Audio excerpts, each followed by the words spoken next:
Shalom, setiap kita pasti rindu untuk memiliki hidup yang menyenangkan Tuhan. Ketika kita menerima Tuhan Yesus dalam hati kita diampuni, diselamatkan, kita rindu bertumbuh, bahwa hidup kita berkenan di hadapan Tuhan. Tapi bagaimana caranya? Di sini kita belajar tentang ilustrasi tangan. Rahasia memiliki hidup yang menyenangkan Tuhan lewat Alkitab. Dalam Matius 4 ayat 4, dikatakan, tetapi Yesus menjawab, ada tertulis manusia hidup bukan dari roti saja, tetapi dari setiap firman yang keluar dari mulut Tuhan, mulut Allah. Makanan untuk jiwa kita. Ketika kita butuh makanan untuk tubuh kita, demikian pula kita juga butuh makanan untuk jiwa kita. Makanan yang kita makan, kalau di sini roti, kalau di Indonesia di sini dalam kehidupan sehari-hari kita makan nasi. Kita butuh nasi untuk menguatkan tubuh jasmani kita. Demikian pula kita butuh firman Tuhan untuk menguatkan jiwa kita. Ketika kita tidak makan dengan benar makanan jasmani, maka kita menjadi lemah. Demikian pula tanpa firman Tuhan, maka roh kita, jiwa kita akan menjadi lemah, mudah jatuh ke dalam dosa, sulit untuk berubah menyenangkan Tuhan, sulit untuk taat pada firman Tuhan. Dalam Roma 12 ayat 2 dikatakan, janganlah kamu menjadi serupa dengan dunia ini, tetapi berubahlah oleh pembaruan budimu, sehingga kamu dapat membedakan manakah kehendak Allah, apa yang baik, yang berkenan kepada Allah, dan yang sempurna. Di sini dikatakan, kita dinasihatkan jangan menjadi serupa. Apanya yang serupa? Pola pikirnya.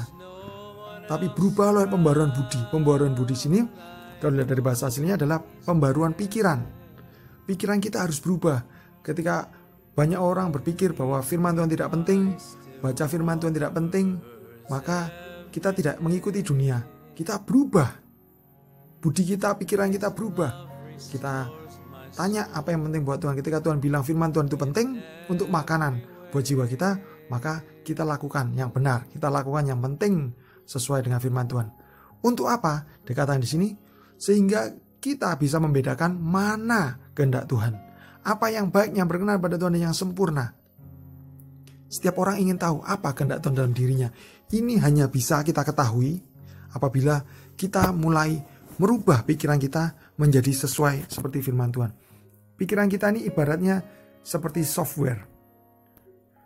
Nah, software seperti di HP biasanya secara berkala perlu ada update, perlu ada upgrade atau pembaharuan.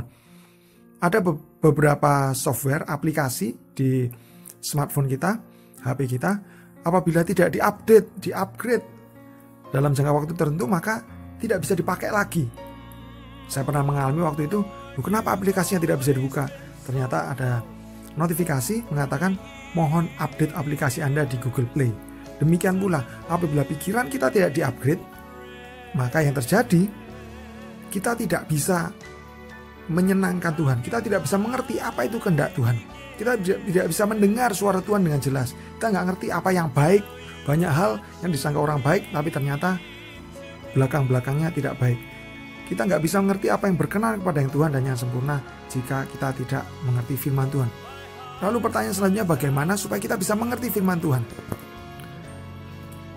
Dalam Mazmur 119 ayat 1-2 ada satu kata kunci yang penting, yaitu memegang firman Tuhan. Dikatakan, inilah janji Tuhan, berbahagialah orang-orang yang hidupnya tidak bercela, yang hidup menurut Taurat Tuhan. Berbahagialah orang-orang yang memegang peringatan-peringatannya, yang mencari Dia dengan segenap hati. Setiap orang yang mencari Dia dengan segenap hati, maka dia akan memegang peringatan-peringatannya. Kita harus memegang Alkitab, memegang firman Tuhan seperti yang digambar. Kita lihat di PowerPoint. Dan di sini kita akan mempelajari bagaimana cara memegang firman Tuhan melalui ilustrasi tangan. Kita lihat ilustrasi tangan. Setiap telapak tangan memiliki 5 buah jari. Jari kelingking yang paling kecil adalah mendengarkan. Dalam Roma 11:17 dikatakan iman timbul dari pendengaran akan firman Tuhan. Kita harus mendengarkan suara Tuhan. Dan mendengarkan suara Tuhan harus dimulai dari mendengarkan firman Tuhan. Kita bisa mendengarkan firman Tuhan ketika di gereja. Kita bisa mendengar firman Tuhan juga ketika kita setel khotbah di YouTube. Ketika kita ada kelompok belajar Alkitab kita mendengarkan suara pemimpin kelompok kita, pembina kita, kakak rohani kita, dan kita bisa mendengarkan itu dari pendeta ketika ibadah atau pamong atau pembina di gereja. Tapi mendengarkan ini adalah jari yang paling kecil. Mengapa? Karena ketika kita mendengarkan mudah sekali kita lupa. Jari yang kecil ini harus dilengkapi dengan membaca. Dalam Wahyu 1 ayat 3 dikatakan, berbahagialah orang yang membaca firman Tuhan. Kita perlu membaca, tidak hanya mendengarkan saja, tapi harus dikombinasikan dengan membaca. Dengan membaca kita meluangkan waktu setiap hari untuk membaca satu bagian, membaca satu pasal atau berapa pasal setiap hari untuk mengerti isi hati Tuhan. Kemudian kita juga perlu menyelidiki dalam Kisah Rasul 17 ayat 11 dikatakan di situ, di Kisah Para Rasul 17, bahwa orang-orang Yahudi di Berea lebih baik hatinya karena ketika mereka menerima firman Tuhan, mereka menyelidiki apakah memang benar demikian adanya. Jadi ketika kita baru mendengar firman Tuhan, kita membaca firman Tuhan, kita tidak hanya, oh ya seperti ini, mendengarkan, amin. Tapi kita perlu juga menyelidiki. Menyelidiki itu kita baca lagi, kemudian kita catat apa yang berkesan. Itu menyelidiki. Kita baca latar belakangnya, kita baca ayat-ayat yang berhubungan dengan bagian yang kita baca. Nah, itu namanya menyelidiki. Dan biasanya ketika kita menyelidiki, kita perlu didampingi oleh seorang pembina rohani. Seseorang yang lebih senior, seseorang yang sudah berjalan dengan Tuhan lebih lama, punya pengalaman, kemudian dia mengasihi kita dan ingin membimbing kita. Nah, kita bisa menyelidiki bersama dalam kelompok-kelompok belajar Alkitab, dimanapun itu.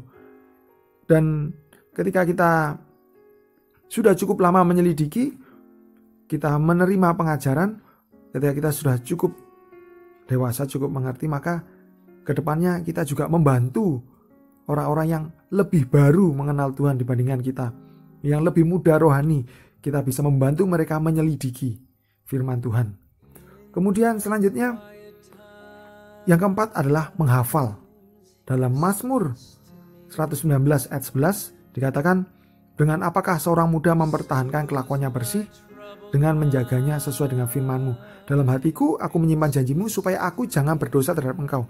Di sini pemazmur mengatakan, dengan apa orang-orang muda, kalau Anda termasuk orang muda, maka firman ini khusus, spesial untuk Anda. Tapi kalau misalkan bukan orang muda, ini pun juga berlaku buat Anda. Dengan apa seorang menjaga kelakuannya bersih? Apakah Anda ingin kelakuan bersih, hidup suci, hidup kudus, terbebas dari dosa, kecanduan ini itu, kecanduan nyontek, kecanduan bohong, kecanduan game, mungkin pornografi, atau kecanduan munafik, dan banyak hal lainnya. Kita ingin kelakuannya bersih, kita harus menjaganya sesuai dengan firman Tuhan. Dan bagaimana menjaganya? Dikatakan ayat 11, dalam hatiku aku menyimpan janji-Mu supaya aku jangan berdosa terhadap Engkau.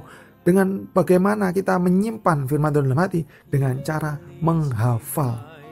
Jadi yang pertama kita mendengarkan, penting. Bersama-sama dengan itu kita membaca.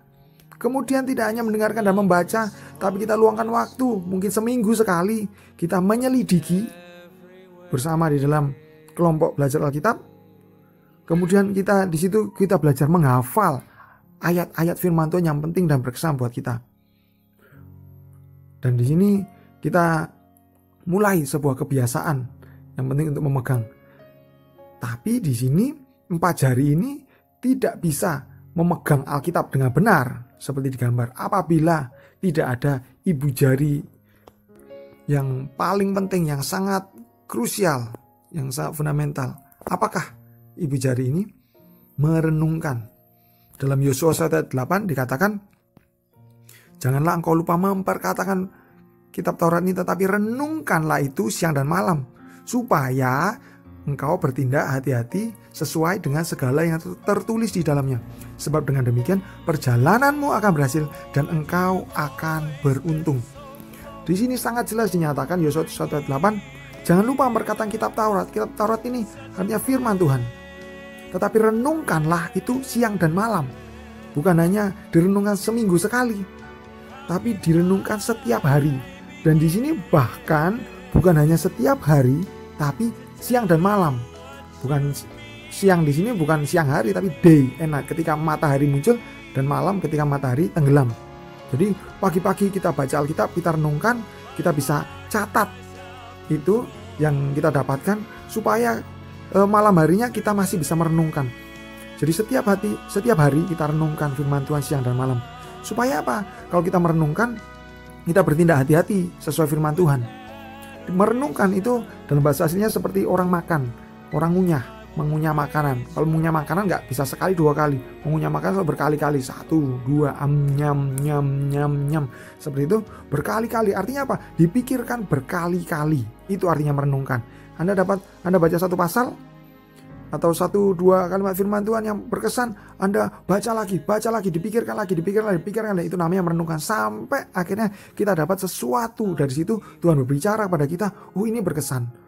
Mungkin satu pasal kita baca berulang kali, atau satu bagian kecil yang berkesan kita baca berulang kali, sampai kita mengerti, oh ini yang perlu kita terapkan, dan kita teruskan penerapannya. Jadi ketika kita mendengarkan, kita merenungkan, kita membaca, kita merenungkan, kita menyelidiki, kita merenungkan, kita menghafal, kita juga merenungkan. Apabila kita memegang firman Tuhan dengan kelima jari ini, maka kita bisa memegang firman Tuhan dengan kuat. Dalam ayat yang di awal-awal Matius 4 ayat 4, kalau dikatakan kita memakan makanan rohani, kita bisa makan itu dengan lahap. Kita bisa ambil semua sari vitamin dari firman Tuhan masuk dalam tubuh kita. Dan sekali lagi janji di Yosua 1 ayat 8, ketika kita merenungkan firman Tuhan siang dan malam, dikatakan janji Tuhan, maka perjalananmu akan berhasil dan engkau akan beruntung. Anda semua yang mendengarkan, Anda diciptakan Tuhan bukan sia-sia. Tuhan ciptakan by design, secara sengaja. Dia sudah punya impian buat Anda semua. Impiannya apa? Supaya Anda lahir dan Anda punya suatu tujuan, yaitu Anda lahir untuk menjadi berkat yang luar biasa. Dan perjalanan Anda akan berhasil dan beruntung. Inilah impian Tuhan buat Anda.